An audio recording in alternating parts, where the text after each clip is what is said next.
우리 누가복음 11장 1절부터 4절에 있는 말씀을 우리 한 목소리로 같이 읽도록 하겠습니다. 예수께서 한 곳에서 기도하시고 마치심에 제자 중 하나가 여짜오되 주여, 요한이 자기 제자들에게 기도를 가르친 것 같이 우리에게도 가르쳐 주옵소서. 예수께서 이르시되 너희는 기도할 때에 이렇게 하라. 아버지의 이름이 거룩히 여김을 받으시오며 나라가 임하시오며 우리에게 날마다 일용할 양식을 주시옵고 우리가 우리에게 죄 지은 모든 사람을 용서하오니 우리 죄도 사하여 주시옵고 우리를 시험에 들게 하지 마시옵소서 하라. 아멘.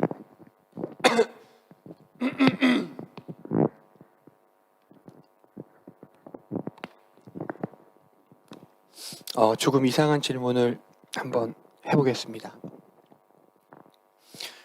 여러분들 왜 오셨어요? 오늘 날씨가 되게 좋더라고요. 휴가가 끝나서 그런지 좋은 날씨를 보니까 많은 아쉬움이 드는데, 이렇게 좋은 날씨, 좋은 시간, 여러분들 이 자리에 나오신 연유가 무엇인지 저는 묻고 싶습니다. 저를 보러 오신 건 아닐 거 아니에요. 저 때문에 오신 건 아닐 거 아니에요. 오늘 담임 목사님이 이제 휴가 가셨으니까 고 목사님이 설교를 한대. 그래서 고 목사님 설교 들으러 오신 건 아닐 거 아니에요. 고 목사님 설교니까 오신 건 아닐 거라는 거죠. 여러분들 왜 오셨습니까? 너무 당연한 걸 물어봐서 대답하기도 힘드시죠? 예. 여러분들 기도하러 오셨죠? 예, 기도하러 오신 거 아니에요? 기도하러 오셨죠? 이 좋은 날씨, 좋은 시간. 하지만 우리가 이 자리에, 이 시간에 이곳에 모였다는 것은 그 좋은 시간보다, 그 좋은 자리보다, 그 좋은 날보다 기도가 더 중요하다는 것을 우리는 알고 있기 때문에 그렇게 우리는 기도하러 이 자리에 모인 것일 것입니다. 우리는 알고 있습니다.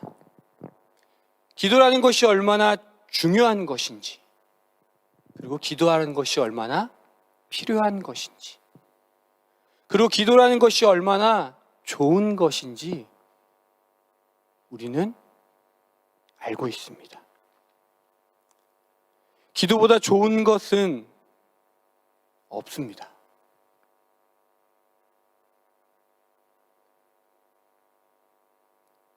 기도보다 중요한 것은 없죠.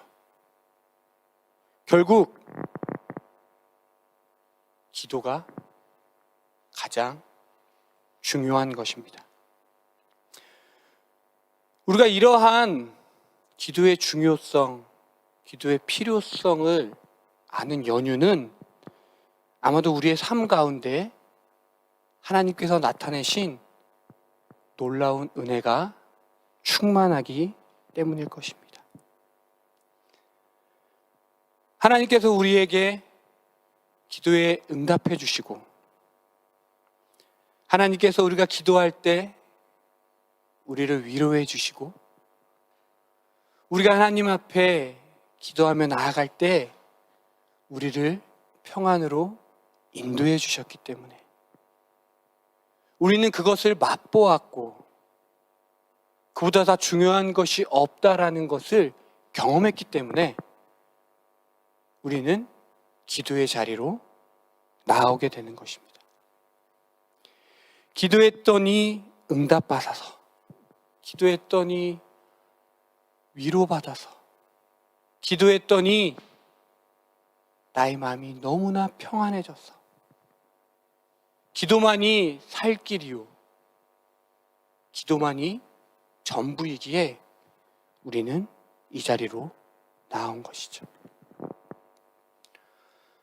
독일의 신학자였던 본헤퍼 목사님은 시편의 이해라는 책 가운데서 기도의 중요성을 이렇게 고백했습니다. 들어보십시오.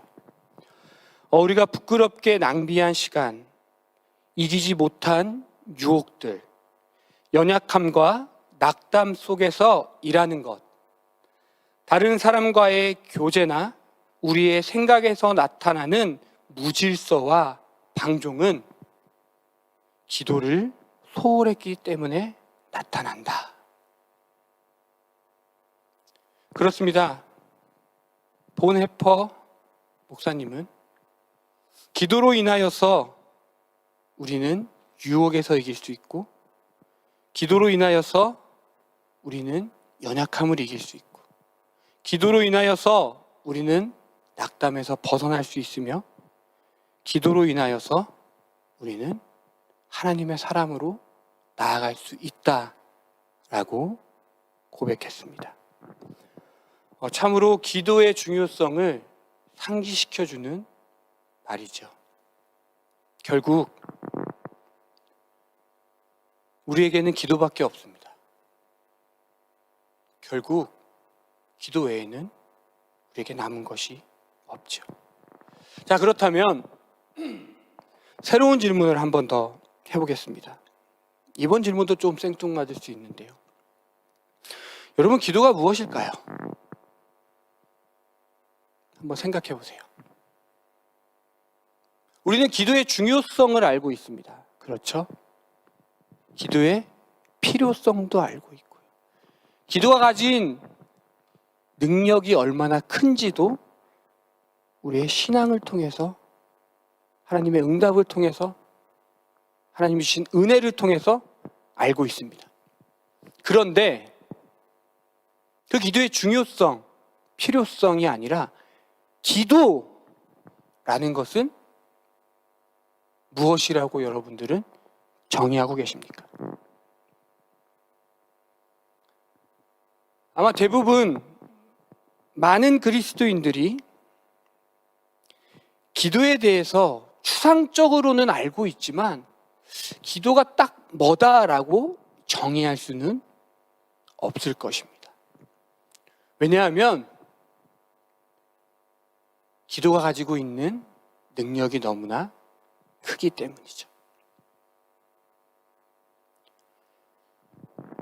사전적으로 기도에 대해서 국어사전에서는 이렇게 기록하고 있습니다.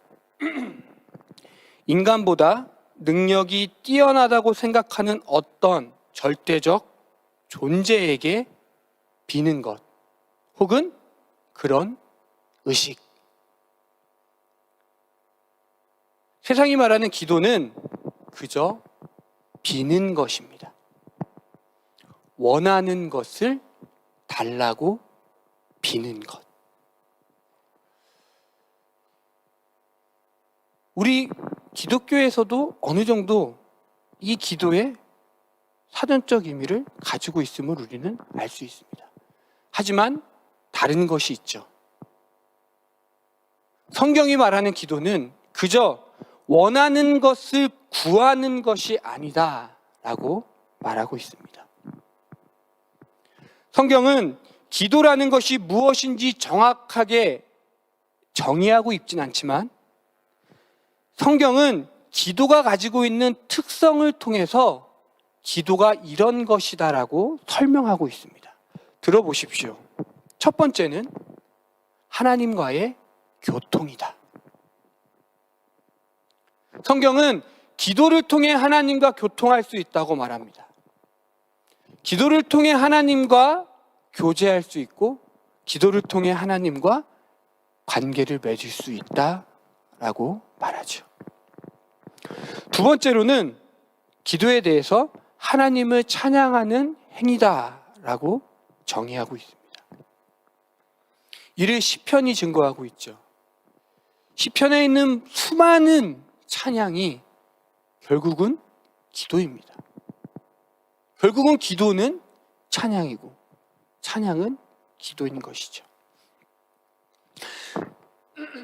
세 번째로는 하나님의 은총과 자비와 인애로 말미암아 하나님께 충성과 헌신을 다짐하는 감사다라고 정의하고 있습니다. 감사. 그저 주신 것에 드리는, 주신 것에 합당하게 갚는 감사가 아니라 하나님 앞에 충성하고 헌신하겠다라는 결단이 있는 감사라고 말하고 있죠. 그리고 네 번째로는 죄에 빠진 인간이 자신의 불순종을 인정하는 고백이다라고 말합니다. 그리고 다섯 번째로는 이웃의 행복과 축복을 비는 기원이다라고 말하고요. 마지막으로 여섯 번째로는 자기의 욕망을 포기하고 자신을 하나님께 내어 맡기는 복종 행위다라고 정의하고 있습니다. 결국 성경은 기도라는 것을 단 한마디로 정의하지 않고 기도가 가지고 있는 모든 능력을 풀어서 6가지 정도로 말하고 있습니다. 이를 종합해 보면 이렇게 정리할 수 있겠죠. 하나님 앞에서 하는 모든 행위가 기도다. 하나님 앞에서 하는 모든 것이 기도다. 하나님과 하는 대화, 하나님과 맺는 관계, 하나님을 향한 찬양, 하나님을 향한 결단, 하나님을 향한 감사, 중보, 결단, 이 모든 것들이 결국은 기도다라는 것이죠. 그래서일까요? 예수님께서 사역하시던 공생의 당시에 많은 유대인들은 이 모든 것들을 포함한 기도문을 가지고 다녔습니다. 때로는 훌륭한 랍비를 통해 얻은 기도문이라던가 혹은 종파별로 바리새파, 에세네파, 사두개인, 열심당 등 각자의 종파별로 기도문을 만들어서 그 기도문을 역사와 전통에 따라 하루에 3번 성전을 향해 읽는 것, 이러한 기도문을 읽는 것으로서 기도 생활을 했었다라고 합니다.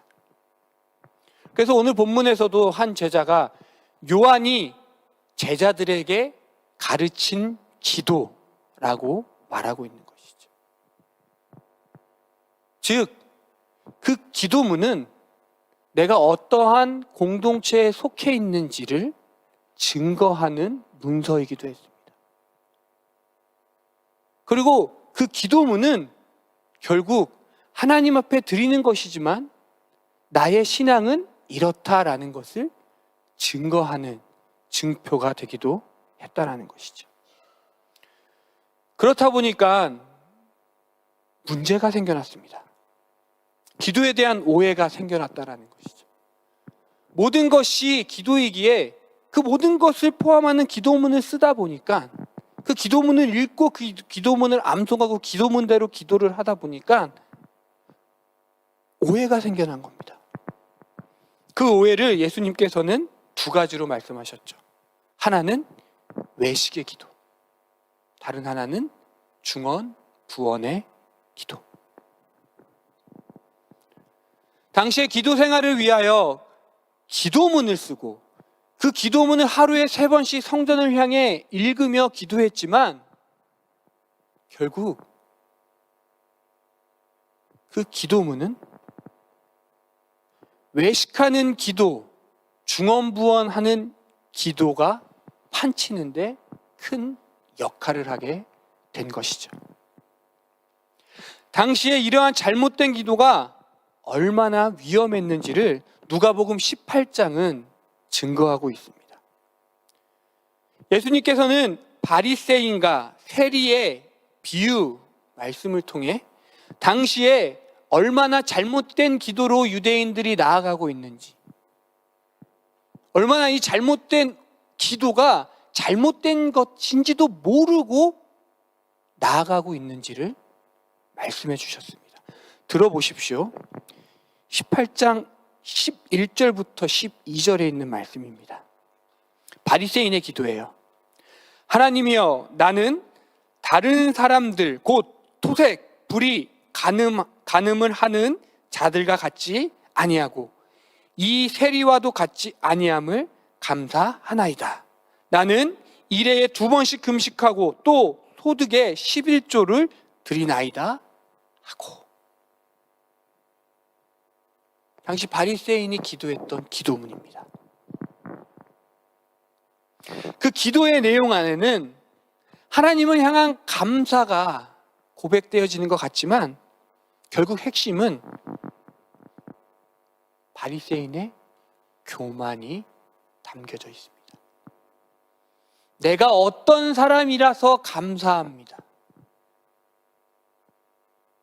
내가 이렇게 하나님 앞에 금식하며 헌금할 수 있음에 감사합니다. 내가 저런 죄인인 세리와 다름에 감사합니다. 이것이 진정 하나님을 향한 감사의 기도라고 말할 수 있을까요? 그런데 문제는 앞서 말씀드렸듯이 당시 유대인들은 몰랐다는 거예요. 이것이 잘못된 기도인지를 몰랐습니다. 그래서 바리새인을 의롭게 여겼고 그 바리새인이 하는 기도를 부러워했으며 그 바리새인이 하는 기도처럼 나의 삶도 변화되기를 꿈꿨습니다. 결국 기도의 생활을 위해 성경에 나타난 기도의 특성으로 기도문을 작성했지만 그 기도는 잘못된 기도로 나아가게 됐습니다. 그래서 예수님께서는 비유를 통해서 당시의 잘못된 기도를 지적하시고 그 잘못된 기도인지도 조차 모르는 제자들, 유대인들을 향해 기도가 잘못되었다라고 선포하신 것이죠. 이러한 기도에 대한 오해와 잘못된 기도가 넘쳐났던 그 시대에 그 환경에 그 문화에 한 제자가 예수님을 향해 질문하는 것을 우리 오늘 본문 1절 가운데 살펴볼 수 있습니다. 본문 1절을 제가 다시 한번 읽어드릴게요. 예수께서 한 곳에서 기도하시고 마치심에 제자 중 하나가 여짜오되 주여, 요한이 자기 제자들에게 기도를 가르친 것과 같이 우리에게도 가르쳐 주옵소서라고 요청합니다. 예수님의 공생의 삶에 기도는 뺄래야 뺄 수 없는 영역이었습니다. 예수님은 항상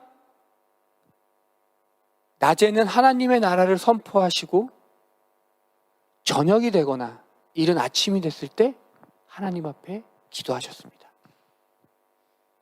철저히 기도로 준비하시고 공생의 가운데 하나님의 나라를 선포하셨고 기도로 마무리하셨던 것이죠. 이를 증거하는 성경의 본문이 마태복음, 마가복음, 누가복음, 요한복음에 자주 등장합니다. 제자를 부르시기 이전에도 예수님은 기도하셨습니다. 십자가를 지시기 이전에도 예수님은 기도하셨죠. 즉 예수님은 기도의 사람이었습니다. 이를 옆에서 지켜보던 제자는 예수님이 기도의 사람인 걸 알았겠죠. 예수님이 매일 아침, 매일 저녁 기도하신다라는 것을 지켜봤겠죠. 그런데 지켜보는 것으로 끝나지 않았습니다. 이 제자는 예수님이 하는 기도가 뭔가 다르다라는 것을 캐치했습니다. 다른 바리새인이나 사두개인이나 혹은 요한의 제자들이나 기도문을 써서 기도를 하는 그들의 기도와 다른 예수님의 기도를 발견하게 된 것이죠. 그래서 어딘지 모르지만 예수님께서 기도하시고 마치시는 그 순간 이 제자는 질문합니다. 기도를 가르쳐 주옵소서. 기도의 방법을 물어본 것이 아닙니다. 언제 기도해야 되는지, 어떻게 기도해야 되는지, 어떤 순서로 기도해야 되는지 그걸 물어본 것이 아닙니다. 이 제자는 기도가 무엇인지 물어보았습니다. 다른 자들과 달리 하나님을 향해 온전히 기도하는 그 기도가 무엇인지 이 제자는 궁금했던 것이죠. 어쩌면 내가 예수 그리스도를 따르는 제자다라는 사실을 증거하기 위하여, 증명하기 위하여 그 기도를 가르쳐 달라고 요청했을 수도 있습니다. 하지만 분명한 것은 이 제자는 기도에 대한 갈급함이 있었다라는 것입니다. 매일매일 하나님 앞에 기도했지만, 매 순간순간 하나님을 찾았지만, 내가 드리는 기도가 온전한 기도인지, 내가 드리고 있는 이 기도가 올바른 기도인지, 혹은 외식하는 기도는 아닌지, 중언부언하는 기도는 아닌지 점검했고 확인이 필요했고, 이를 위해 주님께 묻고 있는 것이죠. 이에 예수님께서는 기도를 가르쳐 주셨습니다. 이를 우리는 주기도문이라고 말하죠. 마태복음 6장에 주기도문이 있고 오늘 본문에 주기도문이 있지만 양이 다릅니다. 그리고 오늘 본문에 있는 주기도문의 가르침의 상황도 다르죠. 근데 분명한 것은 주님께서 기도로 가르친 것이 주기도문이라는 것입니다. 즉, 하나님을 향한 올바른 기도의 모범이 주기도문이라는 것이죠. 그리고 그 올바른 모범을 통해 주님은 기도에 대해서 이렇게 정의하십니다. 첫째는 하나님 사랑입니다. 2절을 보실까요? 예수께서 이르시되 너희는 기도할 때 이렇게 하라. 아버지여, 이름이 거룩히 여김을 받으시오며 나라가 임하시오며. 주님께서 내리신 첫 번째 기도의 정의는 하나님의 사랑을 구하라. 하나님의 사랑을 구하라. 여기서의 구함은 하나님 나를 사랑해 주세요가 아니라 내가 하나님을 사랑한다고 구하라 라는 것입니다. 주님께서 내리신 기도의 두 번째 정의는 이웃사랑입니다. 이를 3절과 4절이 증거하죠. 제가 읽어드리겠습니다. 우리에게 날마다 일용할 양식을 주시옵고 우리가 우리에게 죄 지은 모든 사람을 용서하오니 우리 죄도 사하여 주시옵고 우리를 시험에 들게 하지 마시옵소서. 첫 번째 하나님 사랑에 대해서는 이름이 거룩히 여김과 나라의 임함을 간구하라고 하셨습니다. 그리고 이웃 사랑에 대해서는 일용할 양식과 용서와 시험에 대해서 기도하라고 말씀하셨습니다. 일용할 양식이 이웃 사랑으로 실천할 수 있는, 이웃 사랑과 연관되어질 수 있는 이유는 인간이 가지고 있는 기본적인 본성 때문에 그렇습니다. 물론 주님이 일용할 양식을 주시옵고의 일용할 양식은 하늘의 양식을 말하기도 하지만 땅의 양식도 포함되어져 있습니다. 무슨 말입니까? 내가 배불러야 이웃을 챙길 수 있다라는 것이죠. 하나님이 주시는 일용할 양식을 구하고 그 구함으로 얻고 그 얻음을 통해 끝나는 것이 아니라 그 어둠 가운데서 이웃을 돌보라는 메시지인 것입니다. 용서도 마찬가지입니다. 결국 용서는 이웃 사랑 실천의 첫 열매입니다. 용서는 이웃 사랑을 이루어가는데 첫 번째 단추인 것이죠. 시험 역시 마찬가지죠. 내가 시험을 당하면 누가 피해를 입을까요? 내가 시험에 당해 넘어지면 누가 피해를 입을까요? 나뿐만이 아닙니다. 이웃도 함께 넘어지게 되죠. 나의 시험으로 말미암아 이웃도 함께 시험으로 이끌고 가는 것입니다. 결국 주님께서는 잘못된 기도, 옳지 않은 기도, 기도가 무엇인지 잘 알지 못하는 그 세대의, 그 시대의 유대인들을 향해 기도란 하나님 사랑과 이웃 사랑을 실천하는 것이다라고 선포하고 계십니다. 여러분들 여기 왜 오셨습니까? 기도하러 오셨죠. 근데 우리의 기도의 제목이 무엇이어야 합니까? 우리가 이곳에 온 이유, 우리가 이곳에서 주님을 예배하고 기도하고 찬양하는 이유, 하나님 나라 때문 아닙니까?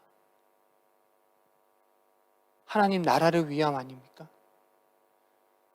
내가 가지고 있는 문제, 내가 가지고 있는 아픔, 이것들을 해결하기 위하여 이 자리에 나온 건 아니지 않습니까? 결국 우리가 가지고 있는 아픔과 문제를 해결함을 통해 하나님 나라를 위하는 것, 하나님 나라를 실현하는 것, 하나님 나라로 나아가는 것, 이것이 우리가 이 자리에 있는 이유이고 목적이 아니겠습니까? 결국 주님은 우리에게 기도를 가르치셨습니다.